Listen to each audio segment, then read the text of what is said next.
যখন দেখবে তোমার সাথে কিছু মানুষ খুব খারাপ করছে, খারাপ ব্যবহার করছে, তোমার সাথে হিংসেমি করছে, তোমার ক্ষতি করার চেষ্টা করছে, তোমাকে কোণঠাসা করছে এবং এক এক করে তুমি তাদেরকে মন থেকে মুছে দিচ্ছ, সেই সময়টা জানবে তুমি ভগবানের সান্নিধ্যে আছো। কারণ ওই ঘটনাগুলো ঘটছে মানে ভগবান তোমাকে চোখে আঙুল দিয়ে মানুষদের চেনাচ্ছে। অতএব এটা জেনে রাখো যে তোমার জন্য কিন্তু ভালো সময় আসছে। আজকে হয়তো সময়টা খুব কঠিন, খুব দুঃখের, খুব কষ্টের, মনে হচ্ছে হে ভগবান আর তো পারছি না, আর কত পরীক্ষা নেবে।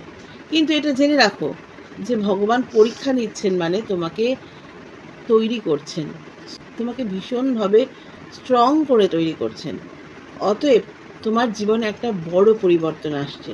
অনেক খারাপ সময় দেখেছি, অনেক প্রতিকূল পরিস্থিতি দেখেছি, কিন্তু সেই সাথে এটাও উপলব্ধি করেছি যে একটা একটা করে খারাপ সময় কেটে গেছে আর ভালো সময় ফিরে আসছে।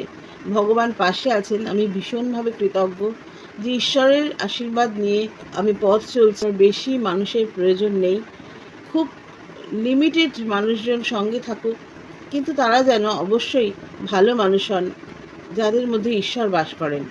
তো চলো বন্ধুরা, আজকের অ্যাফার্মেশন করে নিই। We are healthy, wealthy and perfect. পরে আবার ফিরে আসছি।